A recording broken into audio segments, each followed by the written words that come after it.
Bismillah, Ustadz mau nanya, sekarang kan lagi viral soal asap di pertengahan Ramadan, tepat hari Jumat. Apakah betul itu Ustadz? Lalu apa yang harus kita lakukan apabila asap itu benar-benar ada? Jawabannya, itu tidak benar karena berdasarkan hadis palsu. Bukan hadis lemah lagi, tapi hadis palsu. Sebagaimana kata Imam Ibnul Jauzi dalam kitab beliau Al-Mawdu'at. Jadi Imam Ibnul Jauzi rahimahullah memiliki kitab kumpulan hadis-hadis palsu yang beliau berjudul Al-Mawdu'at. Kata beliau, "Hadza hadithun mawdu'un ala Rasulillah sallallahu alaihi wasallam." Hadis tersebut adalah hadis palsu, dusta atas nama Rasulullah sallallahu alaihi wasallam. Begitu pula Imam Al-Uqayli menyebutkan dalam kitab beliau tentang hadis-hadis palsu. Begitu pula Imam Ibnu Qayyim dalam Al-Manarul Munif juga menyebutkan hadis tersebut sebagai hadis-hadis palsu, termasuk hadis-hadis palsu. Begitu pula Syekh Al-Albani rahimahullah, imam besar ahli hadis abad ini, juga menyebutkan hadis tersebut sebagai hadis palsu. Jadi ulama-ulama besar ahli hadis dari zaman ke zaman telah menjelaskan bahwa itu termasuk hadis palsu. Adapun secara umum menghadapi hari kiamat maupun tanda-tanda kiamat, maka cara terbaik adalah dengan selalu bertakwa kepada Allah Tabaraka wa Ta'ala. Hari kiamat pasti terjadi, tanda-tanda kiamat pasti terjadi.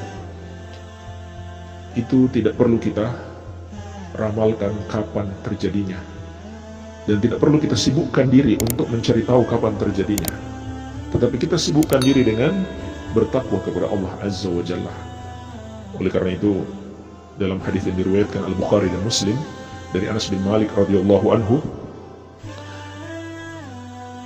ketika seorang bertanya kepada Rasulullah sallallahu alaihi wasallam, "Mata sa'ah?" Kapan hari kiamat? Maka Nabi sallallahu alaihi wasallam tidak menjawab pertanyaannya. Karena itu perkara gaib, beliau tidak tahu kapan waktu terjadinya. Tetapi beliau balik nanya kepada orang tersebut, "Wa ma a'dadta laha?" Apa yang sudah kamu siapkan untuk menghadapi hari kiamat? Perhatikan, Nabi SAW tidak menyibukkan kita untuk mencari tahu waktu tepatnya kapan hari kiamat ataupun tanda-tandanya, tapi beliau alihkan kita kepada persiapan ketakwaan. Karena sebenarnya ketika kita mati, itulah hari kiamat kita. Kematian itu juga disebut kiamat kecil. Kalau kita mati, telah tegak hari kiamat kita. Jadi apa persiapan kita menghadapi kematian? Maka orang itu menjawab, "La syai'a illa anni uhibbullah wa rasulah."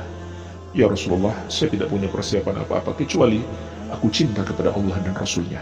Maka Nabi SAW bersabda kepadanya, Anta ma'aman ahbabta, engkau akan bersama yang kau cintai.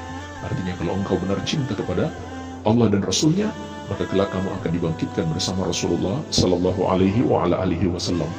Demikian pula naudzubillah, kalau kita cinta kepada orang-orang yang kufur kepada Allah, ingkar kepada Allah, maka kita terancam dibangkitkan bersama mereka. Jadi ini yang kita sibukkan dengan amal-amal soleh, dengan mempersiapkan diri menghadapi kematian kita, menghadapi kehidupan akhirat, bukan mencari tahu, bukan sibuk meramal-ramal atau mencocok-cocokkan peristiwa-peristiwa untuk meramal-ramal kapan terjadi kiamat maupun tanda-tandanya.